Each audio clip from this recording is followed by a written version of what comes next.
მეგობრებო, ყველას გისურვებთ ბედნიერებას და ბედნიერებას.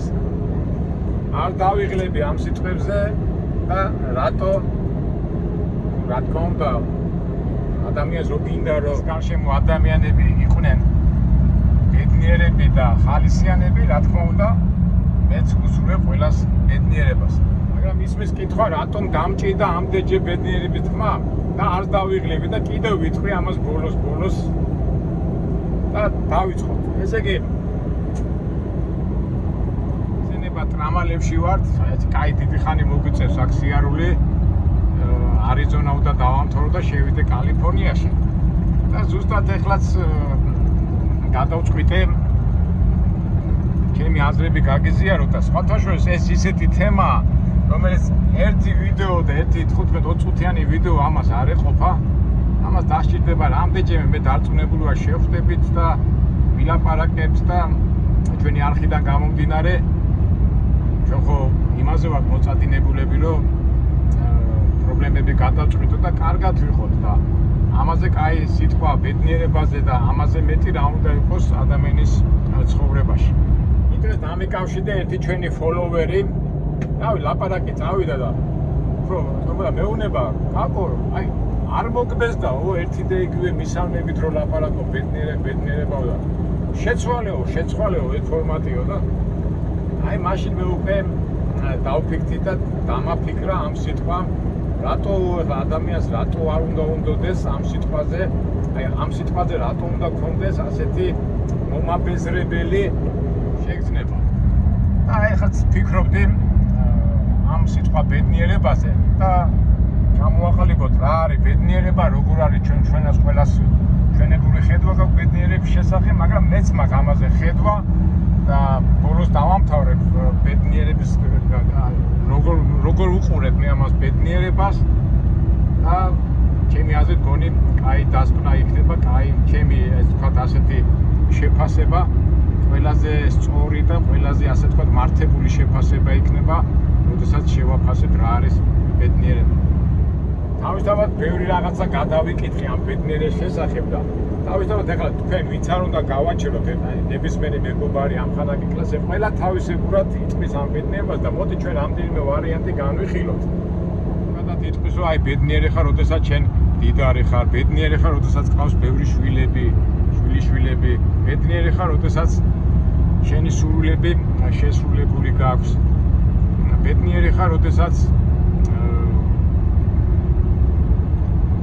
როგორ გითხრათ, სიყვარულში ხარ და ფაქტობრივად ყველას ასე თქვათ აკავშირებს აი 80-90% დარწმუნებული ვარ იტყვის რომ როდესაც შენ სურვილებს შეისრულებ. ეხლა ის ფული იქნება, სახლი იქნება, აი სამსახური იქნება, კაი მეუღლე იქნება, კაი ბავშვები, მაგრამ ზოგადად არის ასე წარმოუდგენიათ ბედნიერება რაღაც მატერიალურ და რაღაც ქონებასთან სიტყვაზე, რაღაცა გინდა ჩაიფიქრე და ის შეასრულე.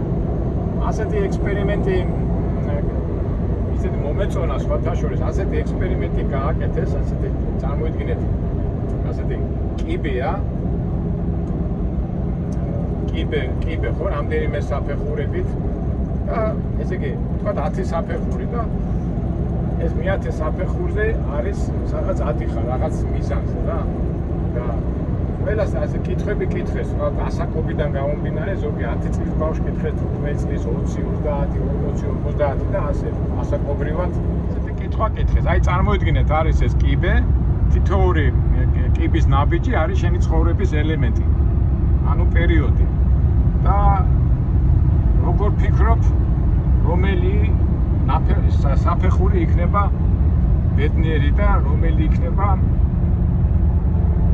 ყველაზე კაი მომენტი შენი ცხოვრებისა რა. ეს კი მეორდები ეს კითხეს ის მოზარდებს და ასაკობრივად 70 წლის ასაკამდე რა. და პასუხი გაგიკვირდება სხვათა შორის იყო ძალიან არალოგიკური თუ რაღაცა, მაგრამ აი ჩემი აზრით არასწორი, იმიტომ არ შეაფასეს კარგად. და ახლა გეტყვით როგორ აი რა მოხდა. ავიღოთ 16 წლის 15 წლის ბიჭს კითხეს და აი როგორ როდის იქნები ბედნიერი ამ საფეხურებს რო უყურე და იმან თქვა რომ აი ავამთავრებ ინსტიტუტს მერე კაი სამსახურს ვიშოვი და ალბათ სავარაუდოდ რომ მივახცებ ჩემ მიზანს, გავხდები კაი სპეციალისტი და კაი შემოსავალი ვიქნები, აი მაშინ ვიქნები ბედნიერი. ნუ ეს რაღაც ესეთი კიბის ნაბიჯი სადღაც მე-5 და მე-6 საფეხური იყო. კითხეს ასე 35 წლის ადამიანს და ამან უპასუხა რაღაც მიუთითა 9-10 კიბეზე, ნუ სავარაუდოდ ალბათ სული მოიყვანა შვილი და ეს იგულისხმა. მერე ცოტა უფრო ასაკი, ცოტა მაღალი კიბე, მაგრამ საბოლოო ჯამში მერე კითხეს ერთ-ერთ 75 წლის ასაკის ადამიანს და ამას რო გადახედა, აი რომელიც დროში იყავით ყველაზე ბედნიერიო და ამ დროს წარმატებული მოხუცი იყო. დიდარი, ყველაფერი და ალბათ ეხა ეს ექსპერიმენტატორი ფიქრობდა რომ ყველაზე ბოლო კიბეს იტყოდაო და ამ მოხუცმა გაეცინა და ბედნიერება არისო ისკე მიმავალი გზაო. მიზანს რომ მიაღწეო, მერე ფაქტურად ის ბედნიერება იკარგება. ეს როგორო და აი მაგალითად აი მოცნებობდით ერთ ცხოვრება მხოლოდ და კაი მანქანა შევიძინე და თუმცა არაფერიც არ ყოფილა. შევიძინე კაი სამსახური, დიდი ფული მივახცი იმ წარმატება და მივედი და რაღაც ეს ბედნიერება დაიკარგაო და აქედან გამომდინარე ვიძახე რომ აი რომ მიდიხარ ბედნიერებისკენ მიმავალი გზარი, მიზნისკენ მიმავალი გზარი ეს არის რომ ბედნიერება, ესე იგი რაღაცას რომ აკეთებ რა. ძალიან დიდი დაკვირვებით უყურებდი ამ დოკუმენტურ ფილმს და მერე უკვე ჩემი აზრი დამებადა რომ 15 წლის ბიჭმა არც ის 35 წლის კაცმა და არც ის ასაკოვანმა კაცმა ზუსტი ასე ვთქვათ ბედნიერების განმარტება ვერ ახსნეს. და ახსნე ახლა რატომ? ნუ შეიძლება მეც ვდები, მაგრამ ამ შემთხვევაში მე ჩემს სუბიექტურ აზრს ვიტყვი და ამას ჩამოვაყალიბებ. მოდა მე ხა ჩამოვაყალიბება, თქვენ დაგებადებათ ეს კითხვები, თქვენი აზრი გექნებათ და თავისთავად თუ კომენტარებში დამიკავშირდებით, შეგვიძლია ეს დისკუსია განვავრცელოთ. მაგრამ ზოგადად ხო დამეთანხმებით მეგობრებო, ჩვენ აი ახლა დარგვივა, წვალოთ, მუშაობთ, ნუ რაღაცა მიზანი გვაქვს, ხო? და ყოველთვის აი რაღაცნაირად აი ეს არის ფორმულა, ყველაფერი აი დარწმუნებული 100 კაციდან 80 მასე 80-85% მასე მეტყვის. იმიტომ რომ ადამიანი რატო მუშაობს, შრომობს, რომ რაღაცას მიაღწიოს და ის სადღაც შორს მომავალში არის ის ბედნიერება. ვთქვათ ის სახლის შენებაში, ან რაღაცა მიზნის მიღწევაში და ან ბევრ რაღაცას იკლებს იმის გულისთვის რომ მიზანს მიაღწიოს, ხო? ბევრ რაღაცას იკლებს, ვთქვათ იქ ურთიერთობებს, რაღაცეებს რომ მიზანს მიაღწიოს. სპორტსმენებს აქვთ ეს ასეთი გამოხატული ის არის და ეხლა მისაბაძებელიც არის. ეხლა სპორტსმენი მაგალითად ეხლა რო გახდება ოლიმპიური ჩემპიონი, მსოფლიო ჩემპიონი, ეხლა ის ჰაერიდან არ ხდება, ხო? ის წრეზე დადიოდა თავის მეგობრებთან ერთად, მაგრამ თქვათ 10 კაციდან 1-2 ხდება თქვათ ის წარმატებული და დანარჩენი რო შეხედო მაგაც ცხოვრებას, ხო, წარმატებული სპორტსმენები ის 8-7 კაცი რომელიც უნდა ევარჯიშა და რაღაცნაირად პერიოდად უნდა მოეკლოთ ბევრი რაღაცა არ იკლებდნენ და ის ვინც გახდა მსოფლიო ჩემპიონი და ოლიმპიური ჩემპიონი თავისი წარმატებით იმას ითმეს.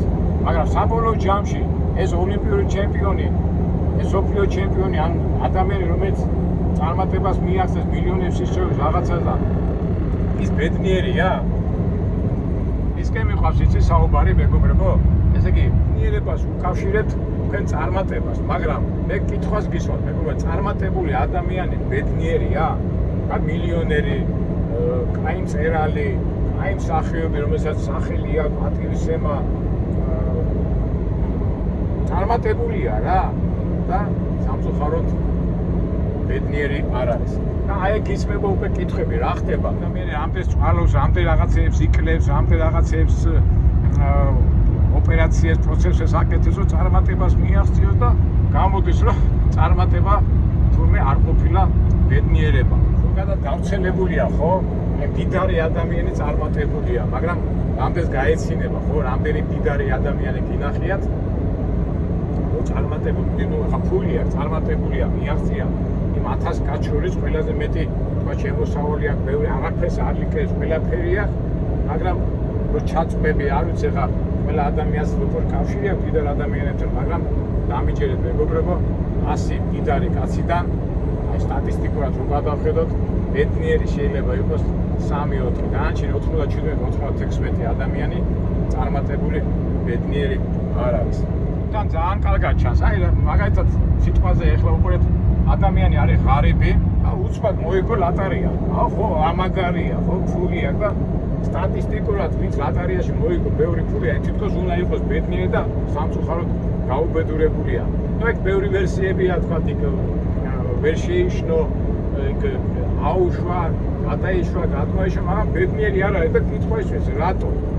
ნუ ეს ცოტა სპეციფიკური თემა, ამაზე ჩვენ კიდევ ვილაპარაკებთ, მაგრამ აი ადამიანი რომელიც იშრომა, იწვალა, მიაღწია რაღაც თქვა პოლიტიკურ კარიერას, გახდა თქვა პრეზიდენტი სიტყვაზე, გახდა დიდი პატრიოტული ადამიანის სახელი აქვს, ყველა პატრიოტს, ყველა თავს უხრის, ყველას ის, მაგრამ რო ჩაწყვები მის სულში, ბედნიერი არ არის. რატო? იმიტომ რომ სიტყვაზე კაც მუშაობ თავისთვის არის და სიტყვაზე აქვს 1000 ლარი ხელფასი, 2000 ლარი ხელფასი და უცბად გაუჩნდა 2000 და 3000 კი არა, გაუჩნდა მილიონები, მე აზრები მოდის და მე უკვე აი ძირითადად წარმატებული ადამიანი, აი ფულით წარმატებული ადამიანის პრობლემა რა არის? ფული გაუჩნდა, ფული აი უთქვიათ ხოლმე კიდევ აი დიდი აი ფული რო არ მქონდა რა კარგი იყო ურთიერთობები ყველასთან, მეგობრულად ვიყავი ყველასთან, ღიად ვიყავი ყველასთან, სახში მივიდიოდი და აი ფული რო გამიჩნდა, უკვე შიში გამიჩნდა რომ ვაიმე ეს ფული არ დავკარგო.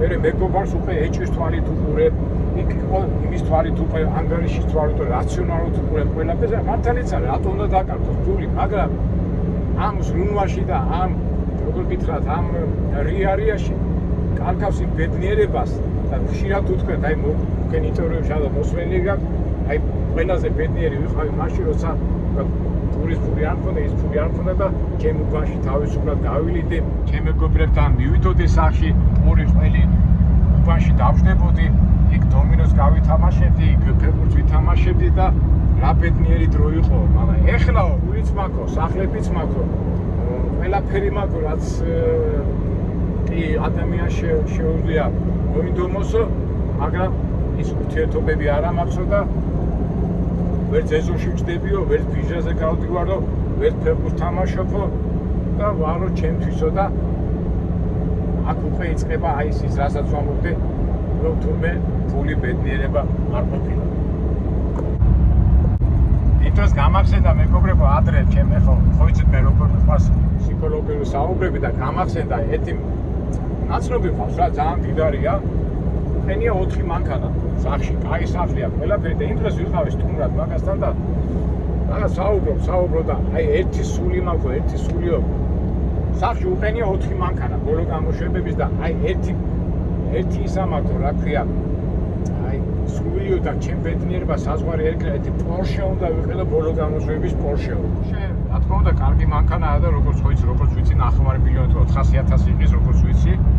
და ნასვამელი ვარ და მეთქი, რა გინდა პორშე ამდენი მანქანები ყავსო და აი პორშე რომ მეყოლებაო, აი სხვანაირად შემხედავენო, სულ სხვანაირად შემხედავენო და რა გინდა ეს სხვანაირად რო შეგხედავენო მეთქი, ვეკითხები, არ შევეშვი და როგორ ვაჩვენებ რომ მე აი მაგარი ვარო და კიდევ დღემდე ფორმაში ვარ.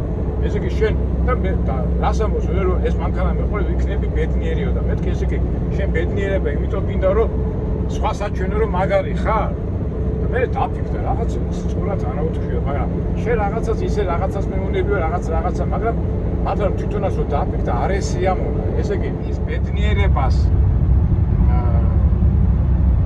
გამოხატავდა იმაში, რომ ვიღაცას აჯობა, ვიღაცას ის მანქანა არ ახავს და აი მე პორშე მყავს და რაღაცა ცოტა ეხამუშა, მაგრამ ჩაფიქრდა და არ ვიცი ხა ამ ვიდეოს თუ უყურებს, ალბათ მეწყვის და მაგრამ ფაქტია რომ ჩაფიქრდა და აი უკვე აი ისე სიტყვაზე ეხლა ის კაცი ბედნიერია, ამდენი სიმდიდრეები, ამდენი ისაა და იმაში ხარობს, რომ ვიღაცას აჯობოს და დაუმტკიცოს და ფაქტობრივად გამოდის რომ მე რო ჩავწვდი მის ბიოგრაფიაში ბავშვობაში და ახალგაზრდობაში იმდენმა ადამიანმა პერიოდში იმდენი ადამიანი ჩაკრავდა თავისებურად და აი ეს აი როგორ ვთქვა დათქმული მდგომარეობიდან კომპლექსი ჰქონდა ამ ადამიანს რომ ის თვალსუსტი არ იყო და აი ეს თავისი მდიდრი თავისი სახლებით და ემებით ამით ამტკიცებდა რომ ის ძლიერი იყო ფაქტობრივად კომპლექსი ჰქონდა ეს კომპლექსი გადალახვა მიაჩნდა მას რა ქვია სიმდიდრეთ მაგრამ ბედნიერი არ იყო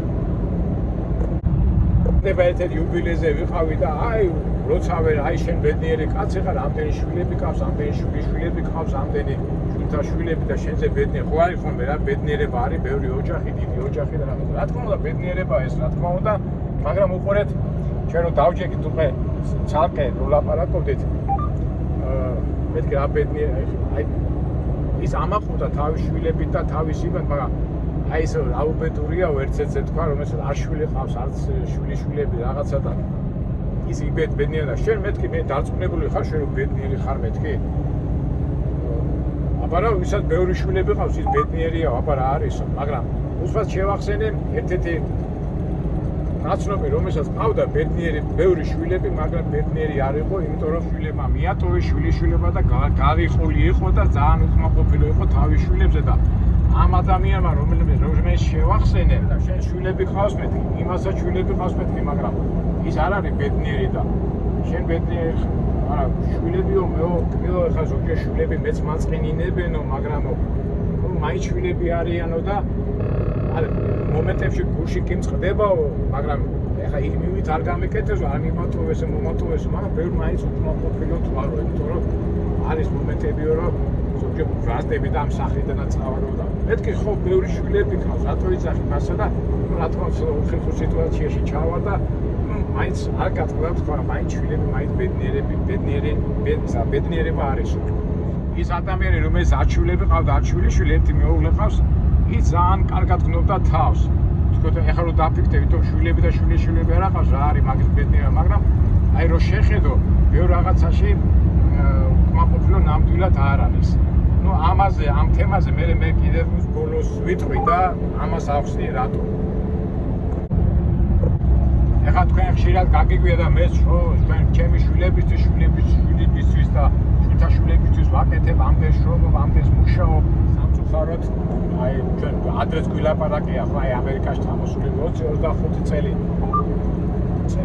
ეხლა წელებზე იდგამენ იმას შვილებს გაზდიან მერე ჩადიან თბილისში საქართველოში და რაღაც გაუცხოებულები არიან და მე ასეთი სამხედროები მე ხო თქვენი გულისთვის შრომობდი თქვენ განათლება მოგეცით იყიდეთ ის გიყიდეთ ეს გიყიდეთ და თუ ამ ასაკში და ამდენი წვალების შემდეგ მე ჩამოვედი საქართველოში სამშობლოში და სიტყვა არ მეკუთვნის დენი ახლა რომ დაფიქრდე ხო აი მთელი 20-25 წელი იმიგრაციაში ჩამოდის და რაღაც გარიყულებივით არიან იმ თავის შვილებში და შვილთა შვილებში ჩვენ გვილაპარაკე ამაზე რომ ის როგორც მანქანა იყო მათთვის მაგრამ სიყვარული და ის არ ქონდა და ძალიან ბევრი ადამიანი ვიცი რომელიც თქვა 20-25 წელი საზღვარგარეთ იყო ჩავიდა საქართველოში და უკვე ასაკში 1-2 წლის შემდეგ თან გუნდებიან და ისევ აქაურ ცხოვრებას უბრუნდებიან და რო ეკითხები შვილები და შვილიშვილები რა თქმა უნდა მაგ თემაზე არ სიამოვნე საუბარი მაგრამ ძალიან დიდი გულის ტკივილით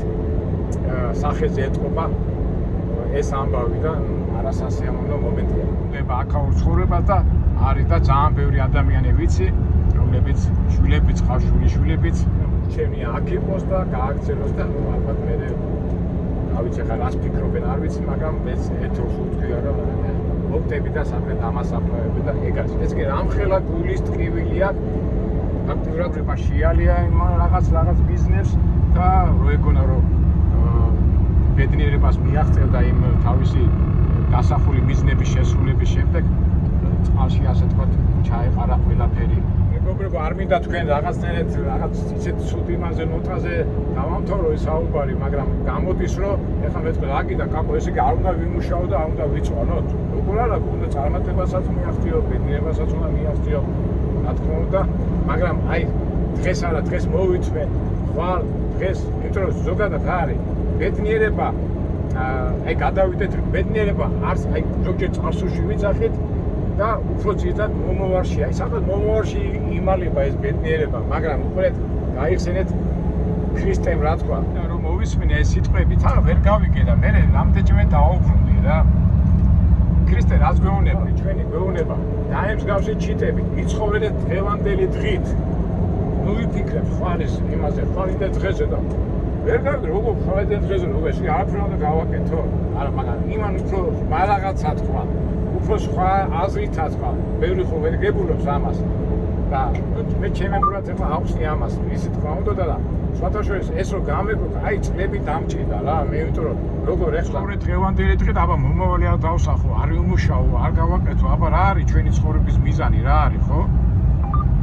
მაგრამ მან სულ სხვა აზრია ჩადებული დღევანდელი დღის მადლი და დღევანდელი დღით იცხოვრეთ და ამასაც გავშიფრავ ჩემებურად კი არა, გავშიფრა რაც იგულისხმა ჩვენმა უფალმა. ბიბლიიდან ვიცით რომ ევა და ადამი 64-ში იყვნენ და უფალმა განდევნა და უთხრა რომ აი 64-ში ხო იყავით, თქვენ განდეგნეთ, თქვენ დაიმსახურეთ, თქვენ სრულყოფილება დაკალკეთ და მე გიშვებ თქვენ რომ პური თქვენი არსობისა თქვენ თვითონ მოიპოვეთ და სრულყოფილებისკენ დაბრუნდით. ნუ ეხლა ეს უკვე თეოლოგიური თემებია რა, როგორ, მაგრამ უკვე დააკვირდით, უფალი გვეუბნება რომ სრულყოფილებისკენ მიისწრაფოდე.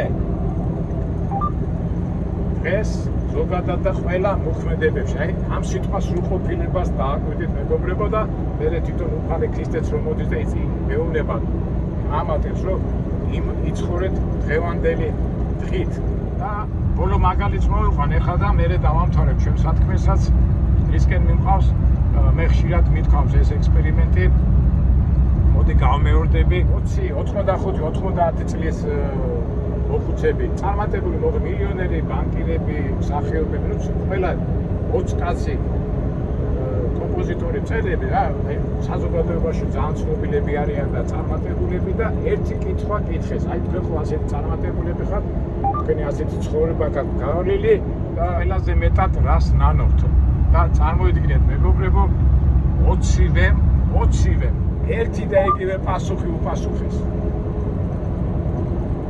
იმ დაკარგულ დროებს რომელიც ჩვენო ახლობლებთან და მეგობრებთან შეგვეძლო დაგვემყარებინაო და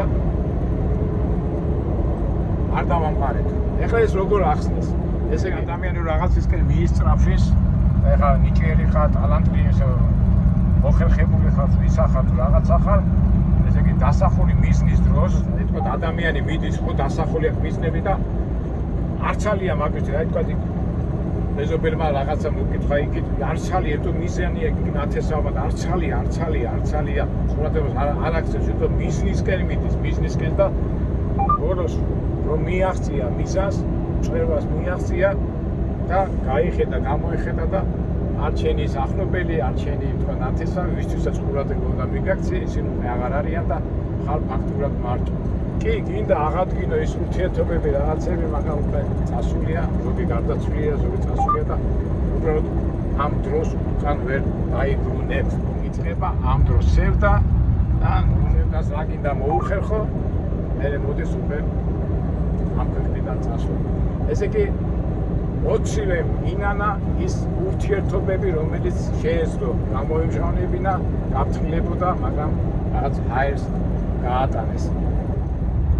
და ბოლოს უკვე ჩემი სათქმელი რისკენ მიმყავს მეგობრებო არის ბედნიერება ასე მოკლედ ვიტყვი და ჩვენ ამაზე მე დარწმუნებული ვარ მე ვილაპარაკეთ ამ თემაზე იმიტომ რომ ძალიან ღრმა თემაა ძალიან სერიოზული ძალიან ფართო ბედნიერება არის ჰარმონია არის ეს ჰარმონია წარმოიდგინეთ ხო ყველა ამბობთ ხოლმე ყველაზე ბედნიერი დრო არის ბავშვობა ხო და ყველა როგორც ბავშვობა რა კარგია და ქრისტემაც ეს ხო თქვა იყავითო ბავშვებიო ბავშვებივით იყავით იმიტომ რომ ბავშვობა სანამ რაღაც გარკვეულ ასაკამდე მიდის არის ჰარმონიაში იმიტომ რომ პატარა ბევრ რაღაცა მშობლები ულიან საყვარელია და არც რაღაცა გარღვეული არ აქვს ეს იმიტომ რომ არაბუნებრივად ყველაფერი ხდება ბუნებრივად იმიტომ ეს პატარა სუსტია, ყველა მას ფარველობს, ყველა მას ვლება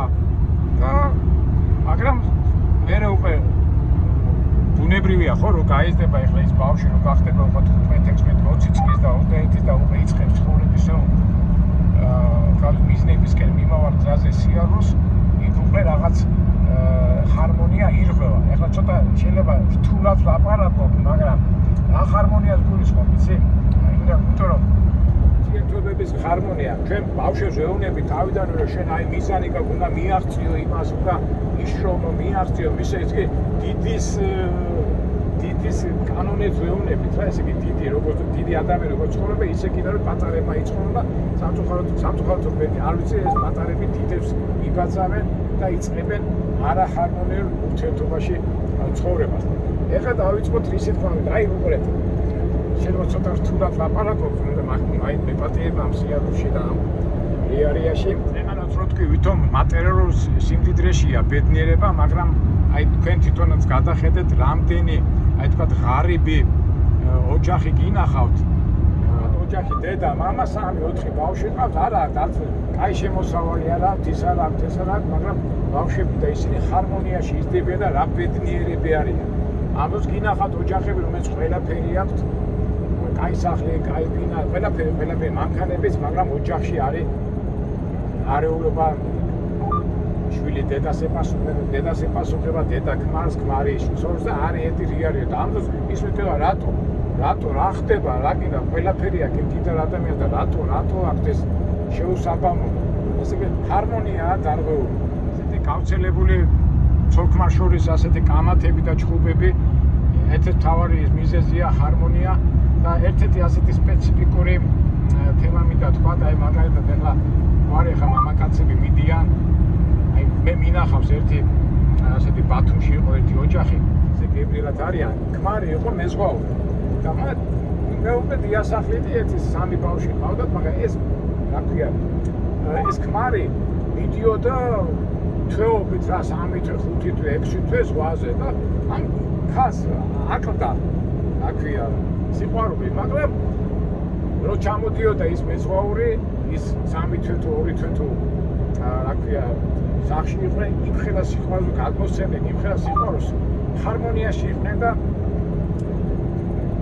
აი და მე ჰარმონიაში იყვნენ და დღემდე ბედნიერები არიან, მაგრამ მეორე ოჯახი ვნახე, რომელიც დედაღამე ქმარი არ იყო შორს, აი იმას არ უჭირდა, არ მიდიოდა თვეობი და იქ რაღაც ყოველ დღე ნახულობდა სახში, მაგრამ თუნდა ჯოჯოხეთი და ერთი სული ქონდა, რომ ამ მეუღლეს რომ ეს ქმარი სადღაც წასულიყო და სახში არ მოსულიყო.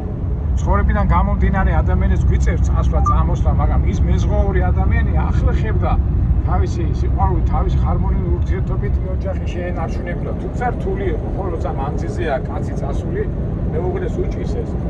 ამ დროს მეორე ოჯახი რომელიც კაცი აგეყავდა, მაგრამ იმ ცოლს ერთი სული ქონდა, რომ წასულიყო ეს ქმარი და ზოგჯერ ერთი კვირი და სადღაც წასულიყო, ეს ქალი და მთელი ოჯახი ისვენებდა. რა არის მიზეზი? ისე ჰარმონია. მევანდელ დღეს აი ახლა ემიგრანტებში რო არიან ადამიანები, ხო? ეხლა ადრე იმ მეზღვაურს საშუალება არ ქონდა, მაგრამ დღევანდელ დღეს ეხლა არის საშუალება და თქვა თუ გარეკავ, გადარეკავ WhatsApp-ით თუ Viber-ით, აურეკავ. ეხლა მეც მათ შორის გავთქვი, ეხლა მეც იმ კატეგორიას ვეკუთვნი, რომელიც 3-4 თვე მიდის, მაგრამ სამალკეოდ არის WhatsApp-ი, არის კომუნიკაციის საშუალებები, რომ დაურეკავ იმ პრობლემების დემებზე კი ლაპარაკობ, უნდა ლაპარაკო ლამაზად რაღაცა და ის რაღაცნაირად ის სიმძიმე რომ მეუღლე რომ გეროდება შორიდან და გიყურებს ის და ლამაზად ჰარმონიულად გემრიელად ის მოუგვარო. ეხლა ყველას არ აქვს საშუალება ეს სამწუხაროდ ისეთი თუ არის რომ ფული არ იშოვება ასე ადვილად და ზოგს წასვლა რა ქვია უწევს. არა სამწუხაროდ აი ბევრი ოჯახები ძალიან ბევრი ვიცი და ალბათ თქვენც გამეთანხმებით საშუალზე მიდის სიტყვაზე, მაგრამ მანძილი აშორებ მაინც ოსო და ქმარს. აქაც აი ესე ცოტა მარტივად ვიტყვი, აქაც ჰარმონიის ამბავია. ერთ სიტყვით მეგობრებო, ცოტა ბევრი ვილაპარაკე ცოტა, მაგრამ ამის გავრცელება კიდე შეიძლება სამწუხაროდ არ გვაძლევს მაგის საშუალებას, მაგრამ მე კიდე ვილაპარაკებ ამ თემაზე. ბედნიერებაზე და საბოლოო ჯამში ვიტყვი, რომ ბედნიერება არის ადამიანებს შორის ჰარმონიული ურთიერთობა. ამიტომ ვიყოთ ჰარმონიულები, ეხლა ნუ მეტყვით, ეხლა ჰარმონია რას ნიშნავს? გამიხურე უბრალოდ ჩატი ჯიპში არ შეხვიდეთ. ჩატი ჯიპი და ინფორმაცია, ხო, კიდევ რამენა ინფორმაციებიც არის, ხო, აი როგორი ინფორმაცია მოგვიწევს, მაგრამ ბევრი განათლება, ბევრი ინფორმაციაც არ არის. უბრალოდ ჰარმონიული შეიძლება დიდი განათლებული არ იყო, მაგრამ შენ ახლობელთან, შენ ნათესავთან, შენ ბავშვებთან, შენ მეზობელთან, უგუნერთან თუ კლასებთან თუ ასე შემდეგ, ყოველთვის უნდა შევეძე იმ მომენტში ქრისტე როგორ ამბობს, იცხოვრეთ ერთი დღით, იცხოვრეთ დღევანდელი დღით, ეს კი დღევანდელი დღეს რაც კრავია, საუკეთესო ის უნდა განავითარო. რა ვიცი, რამდენად გავგებიანად თქვი და როგორ აგიხსენით არ ვიცი, მაგრამ თუ ვერ გაიგეთ, მე ცოტა ხანში ამ თემაზე კიდე ვილაპარაკებთ. სიტყვით მეგობრებო, არც ფული, არც ქონება, არც წარმატებები არ არის ბედნიერება. ბედნიერება არის ჰარმონია. აქედან გამომდინარე, ისე და ისე ყველას გისურვებთ მეგობრებო, ბედნიერებას სამჯერ ხო თქვით დასაწყისი. ბედნიერება და ბედნიერება, ანუ ჰარმონიაში, სადაც არ უნდა ვიყოთ. ორმოში ვარ, ზღვაში ვარ თუ ტალახში ვარ თუ გაჭირვებაში ვარ თუ შიმშილში ვარ, ყოველთვის შევეცადოთ ჰარმონიულად მოვიმოქმედოთ და შეცდომები არ დავუშვათ. რასაც მეუბნება ქრისტე, ვიცხოვროთ დღევანდელი დღით. ანუ ჰარმონიით ნებისმიერ სიტუაციაში. კარგად მეგობრებო, იმედია მომავალ საინტერესო ვიდეოებში შევხვდებით. ისევ და ისევ ბედნიერება და ბედნიერება ყველას თქვენ.